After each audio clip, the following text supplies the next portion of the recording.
नमस्कार। भारतवाणी से मैं कविता स्वागत करती हूँ आप सबका श्रीमद् अध्यात्म रामायण संपूर्ण पाठ के अंतर्गत युद्धकांड से पंचम सर्ग में। आज के सर्ग में फिर एक बार रावण को समझाने का प्रयास करेंगे माल्यवान, और तत्पश्चात आरंभ होगा वानर राक्षस संग्राम।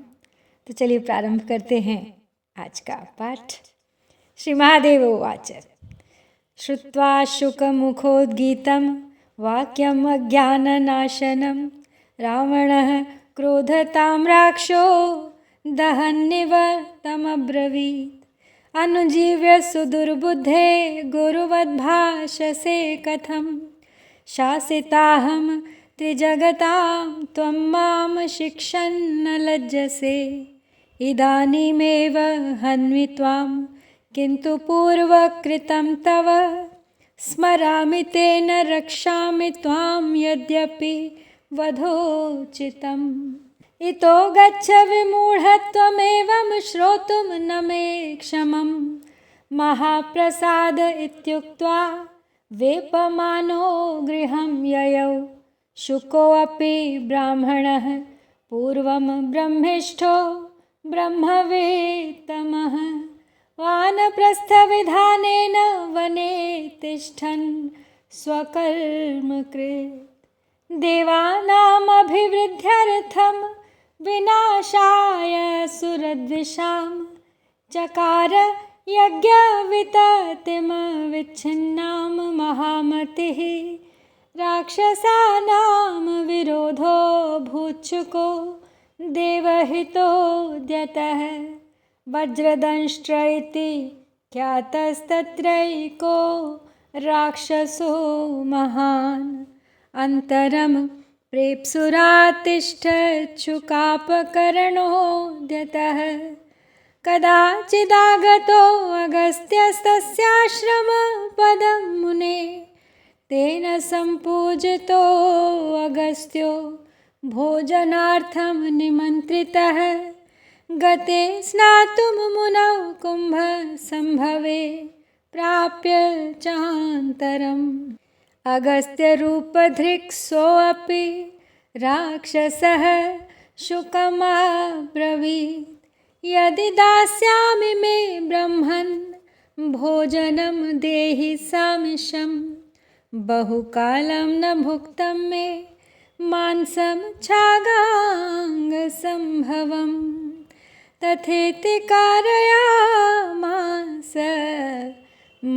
भोज्यं सविस्तरम्।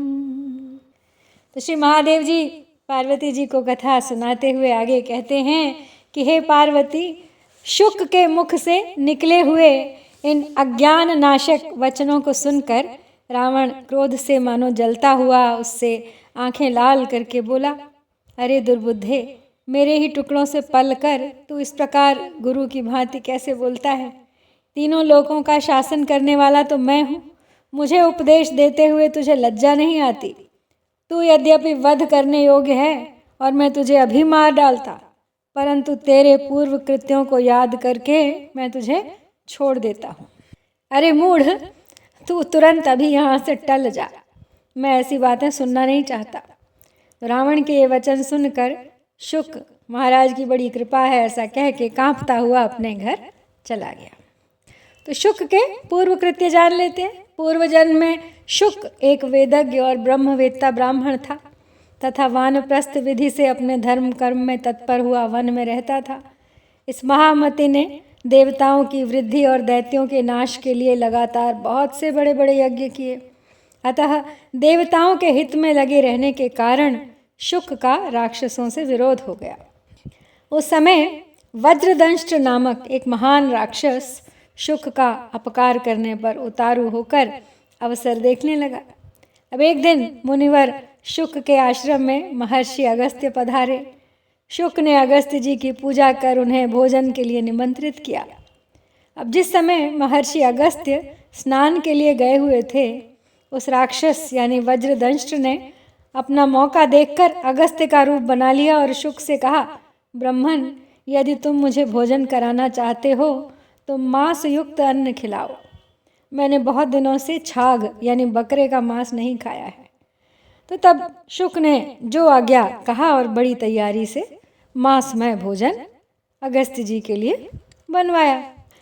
उपविष्टे मुनौ भोक्तुम राक्षसो अतीव सुंदरम शुक भार्या वपुर धृत्वा ताम चान्तर्मोहयन् खलः नरमांसं ददौ तस्मै सुपक्वं बहुविस्तरं दत्वैवान्तर्दधे रक्षस्ततो दृष्ट्वा चुकोपसः अमेध्यं मानुषं मांसमगस्त्यः शुकम् अब्रवीत् अभक्ष्यं मानुषं मांसं दत्तवानसि दुर्मते मह्यं त्वं राक्षसो भूत्वा तिष्ठ त्वं मानुषासनः इति शप्तः शुको भीत्या प्राहागस्त्यं मुने त्वया इदानीं भाषितं मे अद्य मासं देहीति विस्तरं तथैव दत्तं भो देव किं मे शापं प्रदास्यसि। श्रुत्वा शुकस्य वचनं मुहूर्तं ध्यानमास्थितः ज्ञात्वा रक्षः कृतं सर्वं ततः प्राह शुकं सुधीः तवापकारिणा सर्वं राक्षसेन कृतं त्विदम् अविचार्यैव मे दत्तः शापस्ते मुने सत्तम तथापि मे वचो अमोघमेवमेव भविष्यति राक्षसं वपुरास्थाय रावणस्य सहायकृत् तिष्ठ तावद्यदा रामो दशाननवधाय हि आगमिष्यति लङ्कायाः समीपं वानरैः सह प्रेषितो रावणेन त्वं चारो भूत्वा रघूत्तमं दृष्ट्वा शापाद्विनिर्मुक्तो बोधयित्वा च रावणं तत्त्वज्ञानं ततो मुक्तः परं पदमवाप्स्यसि इत्युक्तो अगस्त्यमुनिना शुको ब्राह्मणसत्तमः बभूव राक्षसः सद्यो रावणं प्राप्य संस्थितः इदानीं चाररूपेण दृष्ट्वा रामं सहानुजं रावणं तत्त्वविज्ञानं बोधयित्वा पुनर्द्रुतं पूर्ववद् ब्राह्मणो भूत्वा स्थितो वैखानसैः सह। तब जिस समय मुनि भोजन करने बैठे तो उस दुष्ट राक्षस ने शुक की पत्नी का अति सुंदर रूप धारण किया और उसे यानी शुक की स्त्री को आश्रम के भीतर ही मूर्छित कर मुनिवर को नाना प्रकार से बनाया हुआ नरमांस परोस दिया। उसे परोस कर फिर वो राक्षस अंतर्ध्यान हो गया। मुनिवर अगस्त्य अपने आगे अभक्ष्य नरमांस देखकर अति क्रोधित हुए और शुक से बोले, हे दुर्मते, तुमने मुझे अभक्ष्य नरमांस खाने को दिया है, अतः तुम मनुष्य भोजी राक्षस होकर ही रहो। तो श्राप दे दिया अगस्त्य जी ने उसे। तो अगस्त्य जी के इस प्रकार श्राप देने पर शुक ने डरते डरते कहा, मुने, आपने अभी कहा था कि आज मुझे नाना प्रकार का मांस खाने को दो, तो हे देव, मैंने आपके आज्ञानुसार ही आपको मांस दिया है, फिर आप मुझे शाप क्यों देते हैं। तो शुक के वचन सुनकर महाबुद्धिमान अगस्त्य जी ने एक मुहूर्त तक ध्यानस्थ होकर राक्षस की सब करतूत मनी मन जान ली। तब फिर वे शुक से बोले, हे मुनिश्रेष्ठ, ये सब करतूत तुम्हारे अपकार करता राक्षस की है। मैंने तुम्हें बिना विचारे ही श्राप दे दिया, लेकिन मेरा ये वचन वृथा जाने वाला नहीं है, इसलिए ऐसा होगा तो अवश्य। तुम राक्षस का शरीर धारण कर रावण की तब तक सहायता करते रहो जब तक कि उसका नाश करने के लिए श्री रामचंद्र जी वानरों के सहित लंका के समीप न आए। इसके पश्चात तुम रावण के भेजने से उसके दूत होकर रघुनाथ जी के पास जाओगे और उनका दर्शन कर शाप से मुक्त हो जाओगे। फिर रावण को तत्व ज्ञान का उपदेश कर मुक्त होकर परम पद प्राप्त करोगे। तो मुनिवर अगस्त्य के ऐसा कहने पर विप्रवर शुक राक्षस होकर तुरंत रावण के पास आकर रहने लगे। इस समय रावण के दूत रूप से लक्ष्मण सहित भगवान राम का दर्शन कर तथा रावण को तत्व ज्ञान का उपदेश दे वे शीघ्र ही पूर्ववत ब्राह्मण शरीर धारण कर अपने वानप्रस्थ ब्राह्मणों के साथ जा मिले और उनके साथ रहने लगे। ततः समागमद्वृद्धो माल्यवान राक्षसो महान बुद्धिमान नीति निपुणो राज्ञो मातुः प्रियः पिता प्राहतं राक्षसं वीरं प्रशान्तेनान्तरात्मना शृणु राजन् वचो मे अद्य श्रुत्वा कुरु यथेप्सितम्। यदा प्रविष्टा नगरीं जानकी रामवल्लभा तदादिपुर्यां दृश्यन्ते निमित्तानि दशानन घोराणि नाशहेतूनि तानि मे वदतः शृणु खरस्तनिता निर्घोषा मेघातिभयङ्कराः शोणितेनाभिवर्षन्ति लङ्कामुष्णेन सर्वदा रुदन्ति देवलिङ्गानि स्विद्यन्ति प्रचलन्ति च कालिका पाण्डुरैर्दन्तैः प्रहसत्यग्रतः स्थिता खरागोषु प्रजायन्ते मूषका नकुलैः सह मार्जारेण तु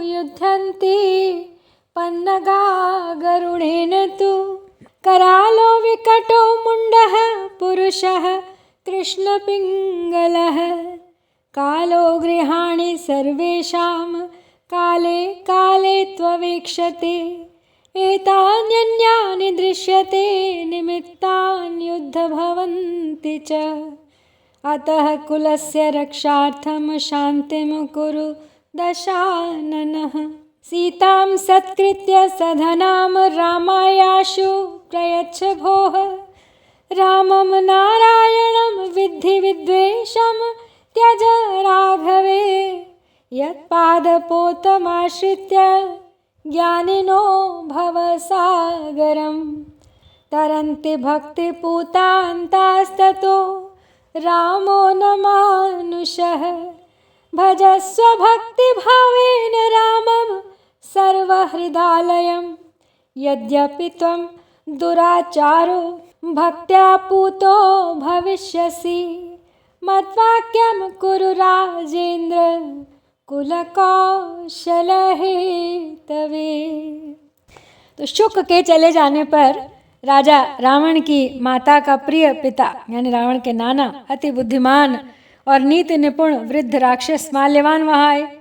वह शांत चित्त से उस राक्षस वीर रावण से बोला, हे राजन, मेरी प्रार्थना सुनिए, फिर आपकी जैसी इच्छा हो वह करना। हे दशानन, जब से नगर में राम भार्या जानकी का प्रवेश हुआ है तभी से यहाँ बड़े भयंकर नाशकारी हेतु दिखाई दे रहे हैं, सो मैं आपको बतलाता हूँ, सुनिए। अति भयंकर मेघगण तीक्ष्ण कड़क के साथ गरजते हैं और सर्वदा लंका के ऊपर गर्म गर्म रक्त की वर्षा करते हैं। देव मूर्तियाँ रोती हैं, उनके शरीर में पसीना आ जाता है और वे अपने स्थान से स्खलित हो जाती हैं। कालिका राक्षसों के आगे अपने पीले पीले दांत निकाल कर हंसती हैं। गौओं के गधे उत्पन्न होते हैं। चूहे न्योले तथा बिल्ली से एवं सर्प गरुड़ से युद्ध करते हैं। समस्त राक्षसों के घरों को समय समय पर काले और पीले रंग का एक महाभयंकर विकराल वदन मुंडित केश काल पुरुष देखा करता है। इस प्रकार ये तथा और भी बहुत से अपशकुन उत्पन्न होते दिखाई देते हैं। अतः हे दशशीष, अपने कुल की रक्षा के लिए इनकी शांति कीजिए और तुरंत ही सीता को सत्कार पूर्वक बहुत से धन सहित श्री रघुनाथ जी को लौटा दीजिए। राम को आप साक्षात नारायण समझिए, इसलिए उनमें द्वेष भाव मत रखिए। इन रघुनाथ जी के चरण कमल रूप नौका का आश्रय लेकर भक्ति से पवित्र अंतःकरण हुए योगी जन संसार सागर को पार कर जाते हैं। अतः ये कोई साधारण पुरुष नहीं है, ये सबके अंतःकरणों में विराजमान है। आप भक्ति भाव से इन रघुनाथ जी का भजन कीजिए। यद्यपि आपका आचरण अच्छा नहीं है, तथापि उनकी भक्ति से आप पवित्र हो जाएंगे। हे राजेंद्र, अपने कुल की कुशलता के लिए मेरा यह वचन मान लीजिए। तत्तु माल्यवतो वाक्यम हितमुक्तम दशाननः न मर्शयति दुष्टात्मा कालस्य वशमागतः मानवम कृपणम राममेकम शाखा मृगाश्रयम समर्थम मन्यसे केन हीनम पित्रा मुनि प्रियम रामेण प्रेषितो नूनम भाषसे त्वमनर्गलम गच्छ वृद्धोऽसि बन्धुस्त्वं सोढं सर्वं त्वयोदितम् इतो मत्कर्णपदवीं दहत्ये तद्वचस्तव इत्युक्त्वा सर्वसचिवैः सहितः प्रस्थितः सदा प्रासादाग्रे समासीनः पश्यन् वानरसैनिकान् युद्धायोजयत् सर्वराक्षसान् समुपस्थितान् रामोऽपि धनुरादाय लक्ष्मणेन समाहृतं दृष्ट्वा रावणम् आसीनं कोपेन कलुषीकृतः किरीटिनं समासीनं मन्त्रिभिः परिवेष्टितं शशाङ्कार्धनिभेनैव बाणेनैकेन राघवः श्वेतछत्रसहस्राणि किरीटदशकं तथा चिच्छेदनिमिषार्धेन तदद्भुतमिवाभवत् लज्जितो रावणस्तूर्णं विवेश भवनं स्वकम् आहूय राक्षसान् सर्वान् प्रहस्त प्रमुखान् खलः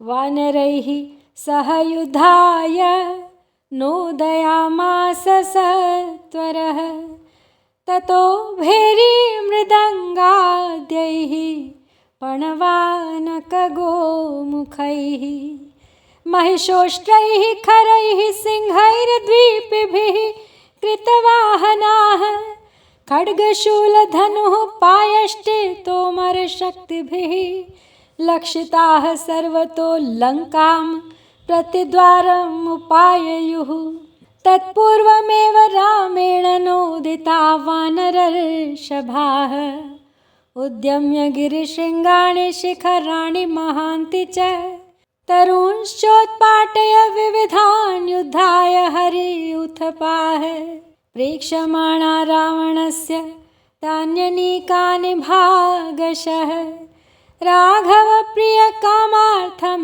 लङ्कामारुरुः सदा ते द्रुमैः पर्वताग्रैश्च मुष्टिभिश्च प्लवङ्गमाः ततः सहस्रयूथाश्च कोटियूथाश्च यूथपाः कोटिशतयुताश्चान्ये रुरुधुर्नगरं भृशम् आप्लवन्तः प्लवन्तश्च गर्जन्तश्च प्लवंगमाः।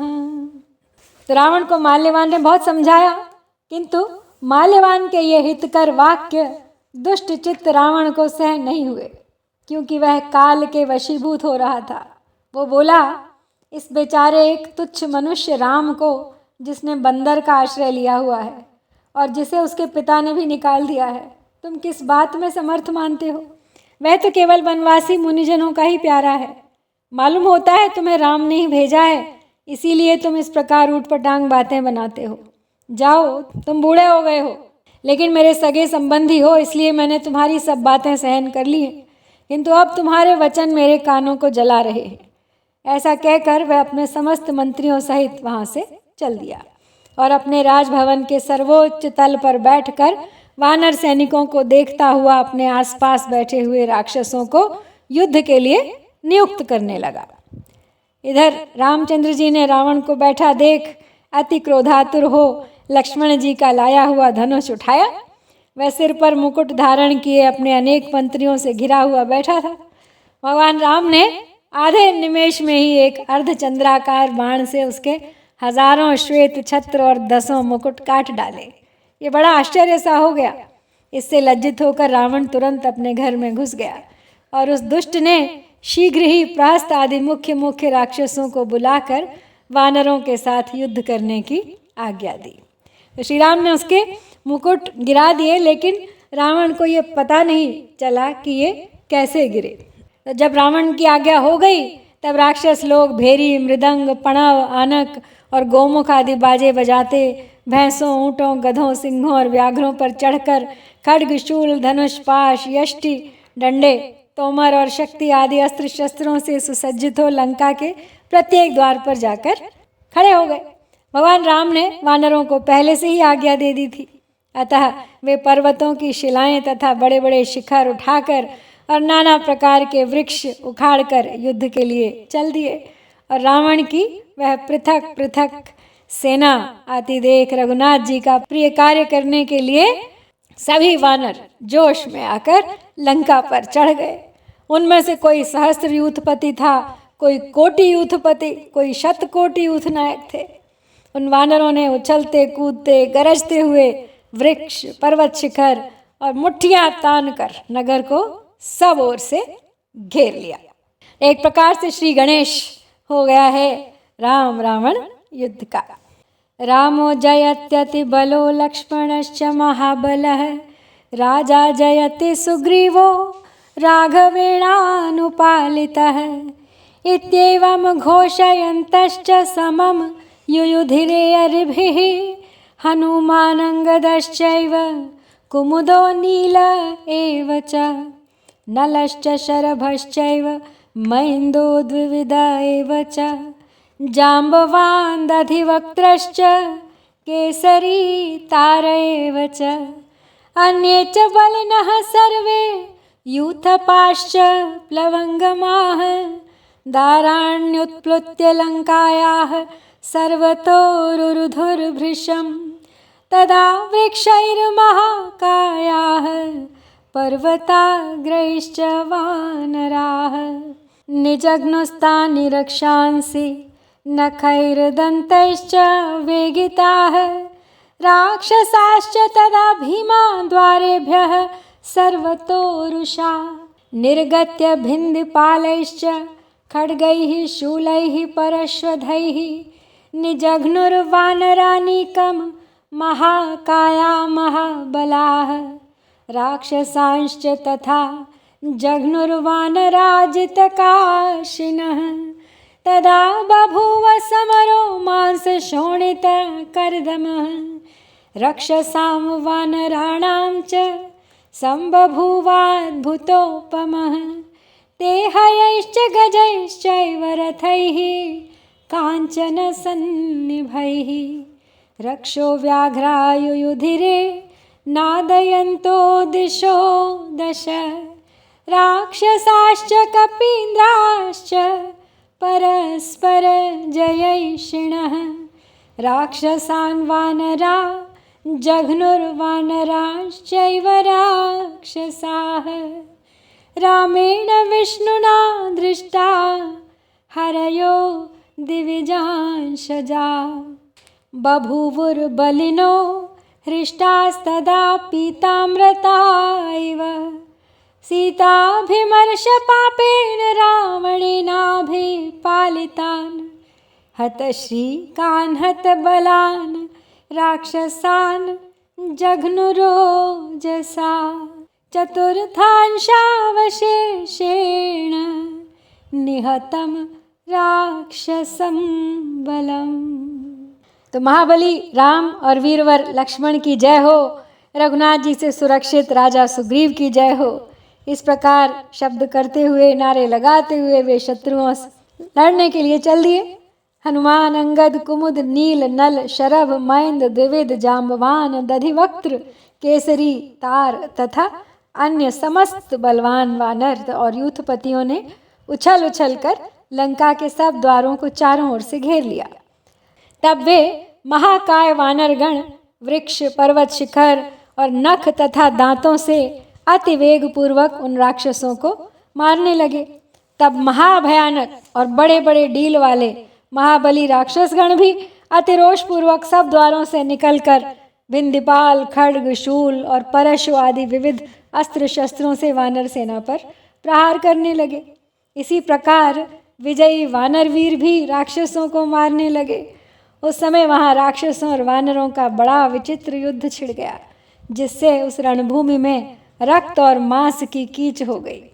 वीर राक्षस केसरी घोड़ों, हाथियों और सुवर्णमय रथों पर चढ़कर अपने शब्द से 10 दिशाओं को गुंजायमान करते हुए लड़ रहे थे, और राक्षस तथा वानर दोनों ही परस्पर एक दूसरे को जीतना चाहते थे।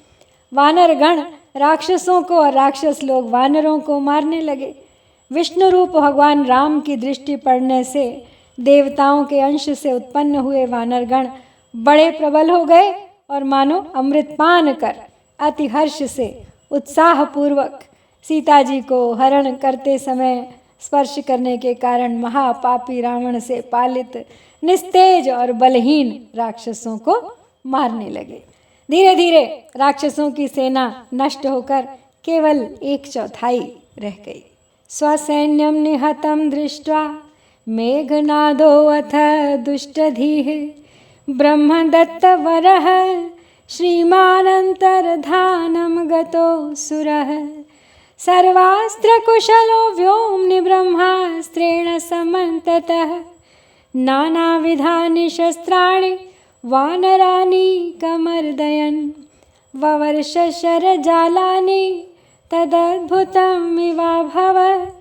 रामोऽपि मानयन् ब्राह्ममस्त्रमस्त्रविदां वरः क्षणं तूष्णीमुवासाथ ददर्श पतितं बलं वानराणां रघुश्रेष्ठश्चुकोपानल सन्निभः चापमानय सौमित्रे ब्रह्मास्त्रेणासुरं क्षणात् भस्मीकरोमि मे पश्य बलमद्य रघुत्तम मेघनादोऽपि तच्छ्रुत्वा रामवाक्यमतन्द्रितः तूर्णं जगाम नगरं मायया मायिको सुरः पतितं वानरानीकं दृष्ट्वा रामो अतिदुःखितः उवाच मारुतिं शीघ्रं गत्वा क्षीरमहोदधिं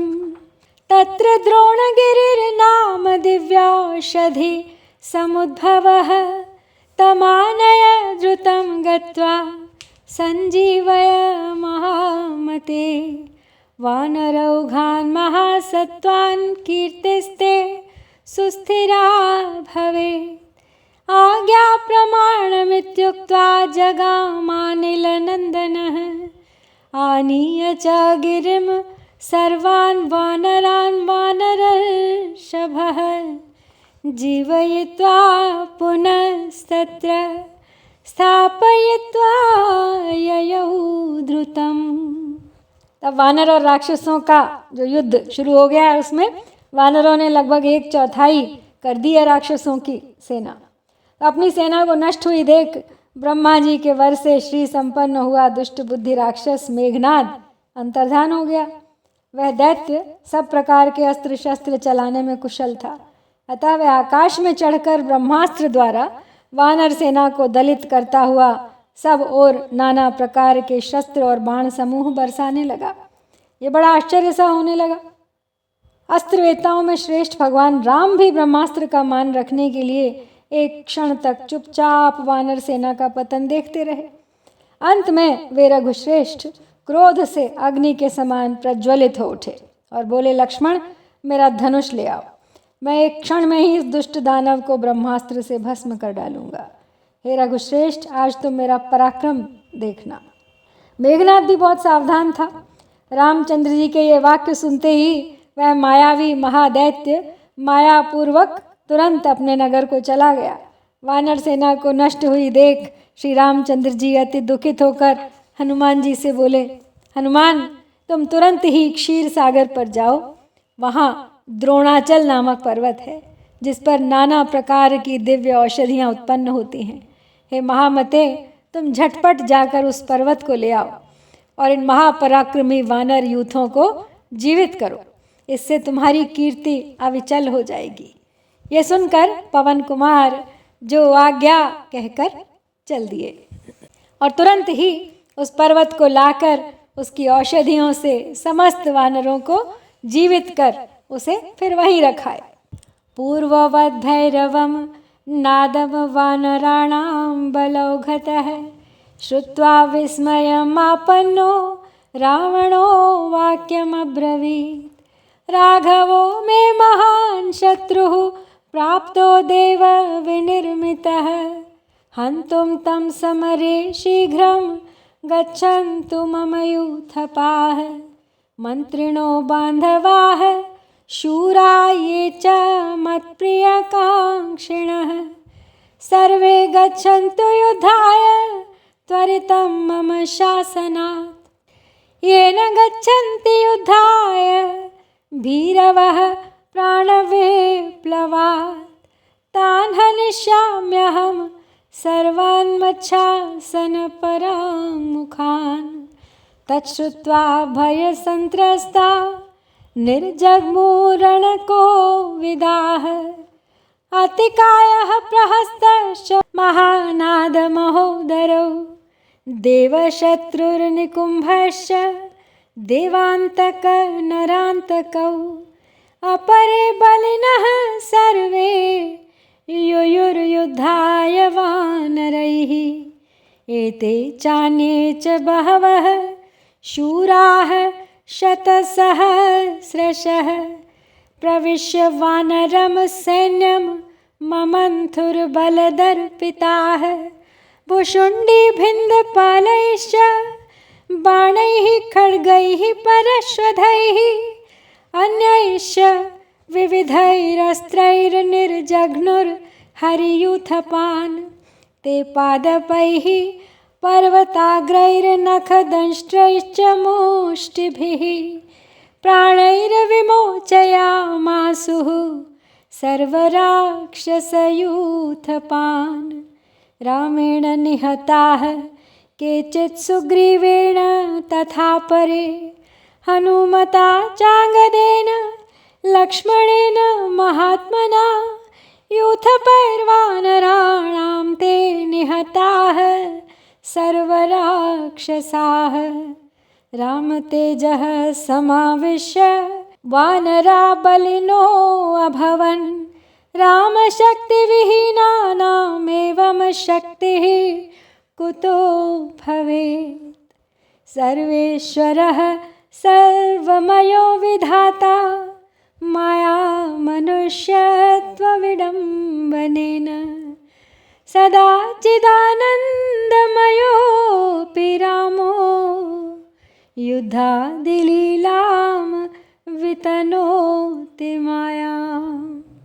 तब जब वानर सेना को हनुमान जी ने फिर से जीवित कर दिया तो पूर्ववत उनका भयानक शब्द सुनकर रावण अति विस्मित होकर कहने लगा, देवताओं का प्रकट किया हुआ ये राम मेरा महान शत्रु आया है, इसे युद्ध में मारने के लिए मेरे सेनापति, मंत्री, बंधु बांधव तथा और भी जो शूरवीर मेरा हित चाहते हों वे सब मेरी आज्ञा मानकर तुरंत जाए। जो डरपोक अपने प्राणों के भय से युद्ध करने नहीं जाएंगे, अपनी आज्ञा न मानने वाले उन सबको मैं मार डालूंगा। तो रावण की यह आज्ञा सुनकर अतिकाय, प्रहस्त, महानाद, महोदर, देवशत्रु, निकुंभ, देवांतक और नरांतक आदि रणकुशल वीर तथा और भी समस्त बलवान योद्धा भयभीत होकर वानरों के साथ युद्ध करने के लिए चल दिए। ये तथा और भी बहुत से सैकड़ों सहस्रों शूरवीर अपने अपने बल के गर्व से उन्मत्त हो वानर सेना में घुसकर उसे दलित करने लगे। वे भुशुंडी, भिंदीपाल, बाण, खड्ग, परशु तथा और भी नाना प्रकार के अस्त्र शस्त्रों से वानर यूथपतियों पर प्रहार करने लगे। इधर वानर वीर भी वृक्षों, पर्वत शिखरों, नखों, दाढ़ों और मुट्ठियों से समस्त राक्षस यूथपों को निष्प्राण करने लगे। उन राक्षसों में से कोई श्री राम के हाथ से, कोई सुग्रीव के द्वारा, कोई हनुमान और अंगद के द्वारा, कोई महात्मा लक्ष्मण जी के हाथ से और कोई अन्य वानर यूथपों के द्वारा मारे गए। इस प्रकार उन समस्त राक्षसों का अंत हो गया। राम तेज के समावेश से वानरगण अत्यंत प्रबल हो रहे थे। राम शक्ति से शून्य होने पर इनमें इतनी सामर्थ्य कैसे हो सकती थी। भगवान राम सर्वेश्वर, सर्वमय, सबके नियंता और सर्वदा चिदानंदमय हैं, तथापि माया से मानव चरित्र का अनुकरण करते हुए युद्धादि लीला का विस्तार कर रहे हैं। नहीं तो श्री राम के लिए तो ये कोई कठिन कार्य नहीं है। इसके साथ ही यहाँ पर युद्धकांड से 5वां सर्ग समाप्त होता है। इति श्रीमद् अध्यात्म रामायणे उमा महेश्वर संवादे युद्धकांडे 5वां सर्ग। जय श्री सीताराम, जय भारत।